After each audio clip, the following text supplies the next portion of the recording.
శ్రీ మహాగణాధిపతయే నమః. శ్రీ గురుభ్యో నమః. హరి ఓం. శుక్లాంబరధరం విష్ణుం శశివర్ణం చతుర్భుజం ప్రసన్నవదనం ధ్యాయేత్ సర్వవిఘ్నోపశాంతయే. వాగర్ధావివ సంపృక్తౌ వాగర్ధ ప్రతిపత్తయే జగతః పితరౌ వందే పార్వతీ పరమేశ్వరౌ. ప్రతి ఒక్కరికి ఆ పరమేశ్వరుడి అనుగ్రహం కలగాలని కోరుకుంటూ, ప్రతి ఒక్కరూ సుఖ సంతోషాలతో ఆనందంగా ఉండాలని కోరుకుంటూ, అందరికీ క్రోధినామ సంవత్సర ఉగాది శుభాకాంక్షలు. ఈ సంవత్సరం మేషాది ద్వాదశ రాశుల వారికి ఏ విధంగా ఉండబోతుంది, అదేవిధంగా ఎటువంటి రంగంలో అభివృద్ధి సాధిస్తారు, కింద సంవత్సరం కంటే ఈ సంవత్సరం ఎదుగుదల ఉంటుందా లేదా, ఎటువంటి లాభ నష్టాలు ఉంటాయి, అలాగే ఉద్యోగంలో కానీ అలాగే వ్యాపారంలో కానీ ఎటువంటి అభివృద్ధి కలుగుతుంది అనేటువంటిది ఈ వీడియోలో తెలుసుకుందాం. ముందుగా మేషరాశి ఫలితాలు. మీ జన్మ నక్షత్రం అశ్విని 1, 2, 3, 4 పాదాలు కానీ, భరణి 1, 2, 3, 4 పాదాలు కానీ, కృత్తిక 1వ పాదం అయినట్లయితే మీ జన్మరాశి మేషరాశి అవుతుంది. ఈ రాశి వారికి మే 1వ తారీఖు నుండి సంవత్సరం అంతా కూడా గురుడు తామ్రమూర్తిగాను, అలాగే ఏకాదశ స్థానం లాభస్థానమందు శనేశ్వరుడు లోహమూర్తిగాను, షష్ఠ వ్యయస్థానములందు రాహుకేతువులు రజతమూర్తులుగాను సంచరిస్తూ ఉన్నారు.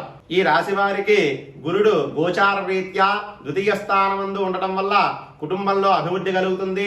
అలాగే స్త్రీలకు సౌభాగ్యకరమైన వాతావరణం కలుగుతుంది.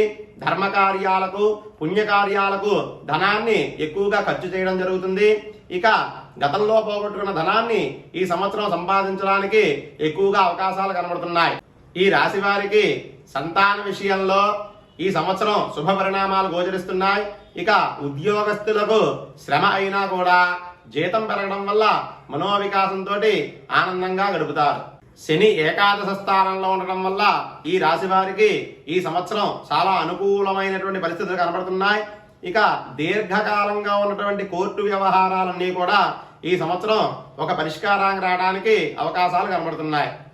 ఈ మేషరాశి వారికి వ్యయస్థానమందు రాహువు, షష్ఠ స్థానమందు కేతువు ఉండటం వల్ల సామాన్యమైన ఫలితాలను గోచరిస్తున్నాయి. తరచూ దూర ప్రాంత ప్రయాణాలు కలిగేటువంటి అవకాశాలున్నాయి. దానివల్ల ఆరోగ్య రీత్యా కూడా చిన్న ఇబ్బందులు ఉండడానికి అవకాశాలు కనబడుతున్నాయి. విద్యా విషయానికి వచ్చినట్లయితే విద్యార్థులకు ఈ సంవత్సరం పోటీ పరీక్షల్లో మంచి ఉత్తీర్ణత సాధిస్తారు. అదేవిధంగా విదేశీ విద్యను ఆశించేటువంటి వారు ఈ సంవత్సరం విదేశాలు వెళ్ళడానికి కొంచెం సహనం పాటించవలసి వస్తుంది. అలా ఉన్నట్లయితే వాళ్ళకి మంచి ఫలితాలు లభిస్తాయి. ఇక ఉద్యోగ విషయానికి వచ్చినట్లయితే ఈ సంవత్సరం ఉద్యోగంలో ముందంజ వేస్తారు. మంచి ఉద్యోగాలు లభించడానికి అవకాశాలు కనబడుతున్నాయి. అలాగే నూతన వ్యాపారాలు కూడా ప్రారంభించి అందులో మంచి లాభాలను గడిస్తారు. ఇక భాగస్వామి వ్యాపారాలు చేసే వాళ్ళకి ఈ సంవత్సరం చాలా కలిసి వచ్చేటువంటి పరిస్థితులు కనబడుతున్నాయి.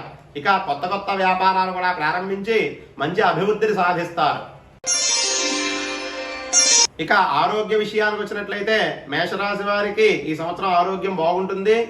ప్రతి పని కూడా ఇష్టంతో చేయగలుగుతారు. ప్రశాంతంగా ఉండగలుగుతారు. ఆర్థిక పరంగా చూసినట్లయితే ఈ సంవత్సరం శ్రమకు తగిన ఫలితం లభిస్తుంది. కింద సంవత్సరం కంటే ఈ సంవత్సరం సంపాదన పెరిగి ధనాన్ని దాచడానికి కూడా అవకాశాలు ఉన్నాయి. కుటుంబ పరంగా చూసినట్లయితే భార్యా పిల్లలు అనుకూలంగా ఉంటారు. అలాగే పిల్లలు విద్యలో రాణింపు కనబడుతుంది. కొద్దిగా ఖర్చులు తగ్గించుకుంటే బాగుంటుంది. అలాగే బంధువర్గంలో కూడా మంచి పేరు ప్రఖ్యాతులు పొందుతారు. వ్యవసాయ విషయానికి వచ్చినట్లయితే ఈ మేషరాశి వారికి ఈ సంవత్సరం రైతులకి చాలా అభివృద్ధిగా ఉండేటువంటి అవకాశాలు కనబడుతున్నాయి. వేసినటువంటి పంటలు మంచి దిగుబడులు వచ్చి అధిక లాభాలు రావడానికి కూడా అవకాశాలు ఉన్నాయి. కింద సంవత్సరం చేసినటువంటి రుణాలు ఈ సంవత్సరం తీర్చేటువంటి పరిస్థితులు కూడా కనబడుతున్నాయి.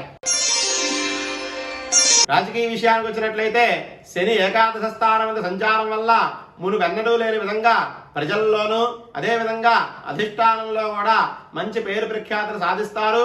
అలాగే పోటీల్లో గెలిచి మంచి పదవులు సాధించడానికి అవకాశాలు కనబడుతున్నాయి.